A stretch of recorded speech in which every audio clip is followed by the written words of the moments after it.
Pemirsa, rapat paripurna DPR RI Kamis kemarin mengesahkan Komjen Polisi Budi Gunawan menjadi Kapolri menggantikan Jenderal Polisi Sutarman. Status tersangka Komjen Polisi Budi Gunawan tak serta-merta menjadikan Jenderal Bintang 3 ini terbukti bersalah. Apalagi penetapan Budi Gunawan menjadi tersangka oleh KPK terkesan terburu-buru. Namun publik bertanya, bila penetapan Budi Gunawan sebagai tersangka terkait isu rekening ini mencurigakan yang mencuat pada 2010, mengapa lembaga anti rasuah baru mengumumkan status tersangka di tengah pencalonannya sebagai Kapolri? Lalu mengapa pula KPK mendahulukan penetapan tersangka Budi Gunawan sebagai tersangka, sementara banyak kasus dugaan korupsi yang ditangani oleh KPK terlebih dahulu yang justru kini mangkrak? Sementara Ketua Presidium Indonesia Police Watch IPW menyatakan pencalonan Budi Gunawan menjadi Kapolri sudah tepat.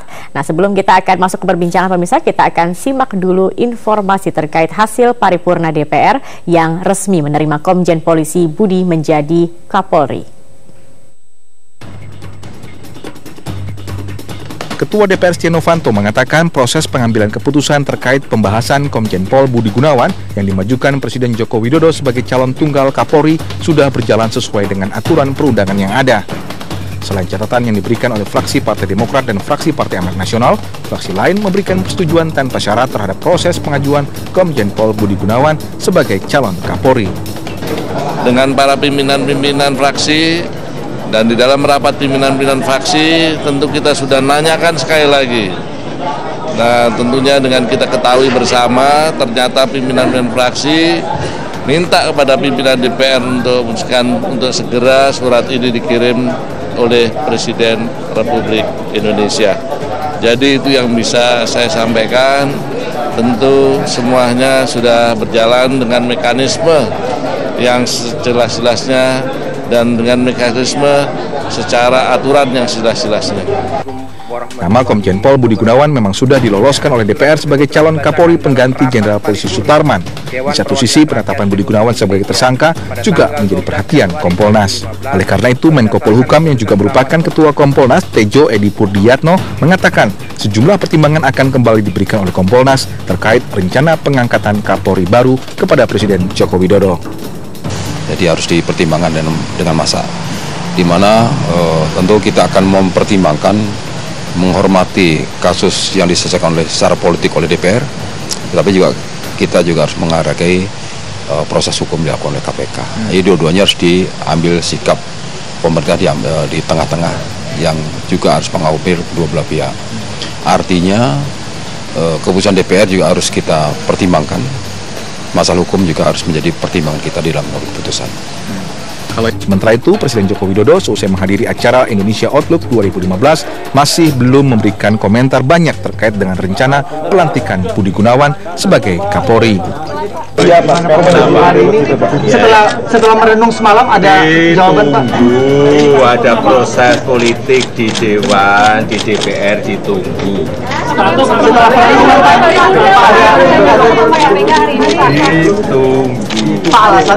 Alasan utama Bapak menjadi PBG ini harusnya di sini urusannya urusan ekonomi.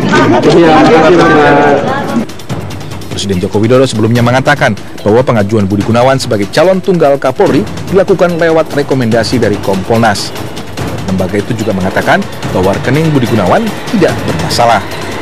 Tim Liputan Metro TV. Presiden juga menghargai proses politik yang berlangsung dalam sistem ketatanegaraan kita, di mana Kompolnas sudah mengusulkan resmi, kemudian DPR memprosesnya dan ingin mengikuti perkembangan terakhir. Nah, nanti barangkali selesai ini semua, saya pikir tentu Bapak Presiden atau Pak Jokowi ini akan mempertimbangkan keputusan apa yang paling arif dan bijaksana bagi kepentingan bangsa. Ya. Yang paling arif, Pak, untuk bangsa, Pak? Yang paling arif? Proses hukum harus berlangsung terus. Ya kan? Proses daripada prosedural sistem ketatanegaraan juga tidak boleh ditinggalkan. bagaimana DPR sudah memutuskan, menyetujui, kita hormati juga dong urusan itu. Ketua Umum partai yang tergabung dalam Koalisi Indonesia Hebat menggelar pertemuan di rumah Megawati Soekarno Putri di Jalan Teguh Umar hingga Jumat dini hari. Pertemuan tersebut untuk membahas beberapa agenda, diantaranya adalah mengenai pengesahan Komjen Budi Gunawan sebagai calon Kapolri oleh DPR. Pertemuan ini dihadiri oleh Ketua Umum PDI Perjuangan Megawati Soekarno Putri, Ketua Umum Partai Nasdem Surya Paloh, Ketua Umum PKB Muhaimin Iskandar, Ketua Umum Hanura Wiranto, dan juga PLT Sekjen PDI Perjuangan Hasto Kristianto. Menurut pelaksana tugas Sekjen PDI Perjuangan Hasto Kristianto, dalam pertemuan ini KIH optimis Presiden Jokowi akan melantik Komjen Budi Gunawan sebagai Kapolri setelah melalui berbagai tahapan dan disetujui oleh DPR. Saat disinggung soal status tersangka yang disandang oleh Komjen Pol Budi Gunawan, Hasto mengungkapkan bahwa ada sejumlah kejanggalan dalam penetapan tersebut. Hasto menambahkan ada pihak-pihak tertentu yang mencoba untuk mempengaruhi KPK dalam penetapan tersangka Komjen Polisi Budi Gunawan. Ya baik pemirsa, dan kami akan langsung berbincang mengenai bola panas Kapolri terpilih. Sudah ada dua narasumber kita pada pagi hari ini di studio Metro TV. Yang pertama ada Bang Neta Espane, Ketua Presidium IPW, dan juga ada Bang Junimart Girsang, anggota Komisi 3 dari fraksi PDI Perjuangan. Selamat pagi. Selamat pagi. Apa kabarnya? Kabar baik. Akhirnya setelah kita melihat dengan perjalanan yang cukup panjang ini, tetapi cukup mulus juga kemarin ya Bang ya, dari mulai fit and proper test hingga sidang paripurna, akhirnya ditetapkan bahwa Komjen Pol Budi Gunawan sebagai Kapolri terpilih. Tadi kita sudah melihat informasi Bang Junimart bahwa ada pertemuan semalam di rumah kediaman Megawati. Sebenarnya pertemuan ini apa yang dibicarakan Bang? Salah satunya tadi dikatakan bahwa mengenai tentang calon Kapolri ini juga, atau Kapolri terpilih ini juga. Ya, tentang pertemuan menurut saya dan sepengetahuan saya itu adalah pertemuan rutinitas ya partai DPP antar Ibu Ketua Umum dengan Sekjen dan pimpinan di DPP Partai PDI Perjuangan. Ya, tentang apa yang dipercakapkan di sana tentu ya menyangkut partai. Ya, menyangkut partai, dan saya yakini pertemuan tersebut tidak memperbincangkan ya tentang calon Kapolri Komjen Budi Gunawan yang sudah ya disetujui oleh Komisi 3 dan sudah dibawakan kepada paripurna ya untuk membuat surat kepada Presiden tentang hasil dari fit and proper test di Komisi 3 dan hasil paripurna ya yang isinya sesuai dengan permintaan dari Pak Presiden ya yang nomor R01 ini ya, ini surat dari Presiden kepada DPR yang mengatakan pemberhentian dan pengangkatan Kapolri. Ini sudah kami lakukan dan kemarin sudah paripurna. Kita berharap surat kami tersebut dapat dipergunakan oleh Presiden untuk melakukan maksud dari surat yang disampaikan kepada kami. Di sini jelas disebutkan bahwa surat tersebut tentang pemberhentian dan pengangkatan Kapolri. Baik. Ini sudah jelas. Jadi kami sebagai wakil rakyat yang di DPR sudah bekerja dan sudah menyelesaikan maksud dari isi surat Presiden nomor R01 tertanggal 9 Januari tersebut. Oke, artinya tinggal menunggu saja kapan Presiden akan melantik Kapolri baru ini. Itu hak Presiden. Baik. Hak prerogatif Presiden. Baik. Kalau kemarin kita melihat proses dari fit and proper test yang juga begitu cukup alot kemarin, lalu juga sidang paripurna, Bang Junimart, apa yang akhirnya pertimbangan dari DPR untuk meloloskan, terutama pada paripurna kemarin? Ya, tentu kan dasar paripurna itu kan hasil dari tahapan-tahapan yang telah dilakukan oleh Komisi 3 ya DPR RI, yang mana kami tetap berlandaskan kepada surat dari Presiden ya, sebagaimana beliau dalam surat mengatakan bahwa Komjen Polisi Dr. Andrus Budi Gunawan itu ya dipandang mampu dan cakap. Apa saja kelebihannya? Oke, kelebihannya apa? Selama fit and proper test apa yang dilihat, kualitas apa yang dilihat dari Komjen ini? Kita melihat selama fit and proper test dan sebelumnya kunjungan ke kediaman beliau ya, ke kediaman pribadi, kita melihat bagaimana kesederhanaan ya, bagaimana kejujuran. Kenapa saya bilang jujur? Ya saya harus buka juga kepada masyarakat. Ya saya dan kawan-kawan juga terkaget-kaget di sana. Beliau punya anak 3, ya putri 1. Ya, yang pertama beliau perkenalkan. Ya, yang kedua beliau mengatakan ada sekarang di sini di rumah ini, tetapi tidak bisa, mohon maaf, tidak bisa kami hadapkan karena anak kami itu mengidap autis. Ini kan satu hal kejujuran yang betul-betul beliau langsung tunjukkan pada saat itu.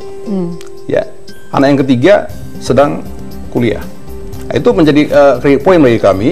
Dan di dalam fit and proper test tanggal 14, ya beliau memaparkan ya dalam bentuk makalah yang menurut kami di Komisi 3 ya 9 praksi ini ya inilah pemaparan yang betul-betul rasional dan memang sangat diharapkan oleh masyarakat Indonesia. Sebagai contoh di sana ada skala prioritas. Ya beliau apabila terpilih menjadi Kapolri akan segera membentuk Satgasus tentang pemberantasan korupsi. Jadi beliau betul-betul komit dengan semangat pemberantasan korupsi. Beliau juga ya di dalam pemaparan tersebut ya membuat skala prioritas ya bagian-bagian program yang dicanangkan oleh Presiden Jokowi. Jadi nawacita itu betul-betul tercermin di dalam uraian beliau. Nah, yang ketiga tentu kami meminta agar calon Kapolri ya Budi Gunawan ini ya mengklarifikasi tentang status sebagai tersangka yang tiba-tiba tersebut. Kenapa kita bilang tiba-tiba? Karena kami sudah melakukan tahapan di Komisi 3. Ya, pada saat kami rapat pleno pertama untuk tahapan tersebut, kami mendapat kabar melalui BBM, SMS, ya, bahwa Komjen Budi Gunawan ini sudah ditersangkakan oleh KPK. Itu yang kami tanya kepada beliau dan beliau mengatakan, ya, saya harus bicara data. Beliau menunjukkan surat ini kepada kami. Ini surat dari Bareskrim.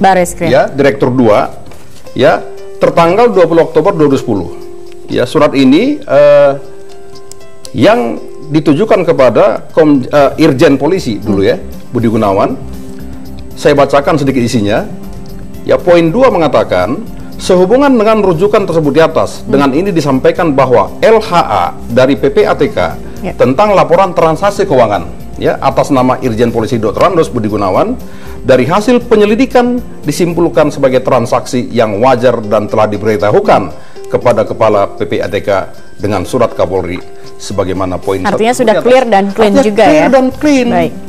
Ya, jadi ini menjadi pertimbangan kami di Komisi 3 karena ini menurut Komisi 3 ini terbit oleh lembaga yang resmi. Artinya sah dan mengikat secara hukum. Baik Bang Junimat, nanti juga kita akan bertanya juga ke Bang Neta. Bang Neta ini termasuk salah satu yang sudah lama pemirsa memprediksi bahwa Budi Gunawan ini akan diajukan sebagai calon Kapolri, sebegitu. Apa pertimbangan atau bagaimana Bang Neta bisa memprediksi bahwa inilah yang akan menjadi calon Kapolri? Nanti kita akan membahasnya setelah jeda ini. Bang Neta jangan kemana-mana pemirsa, tetap bersama kami di Bincang Pagi.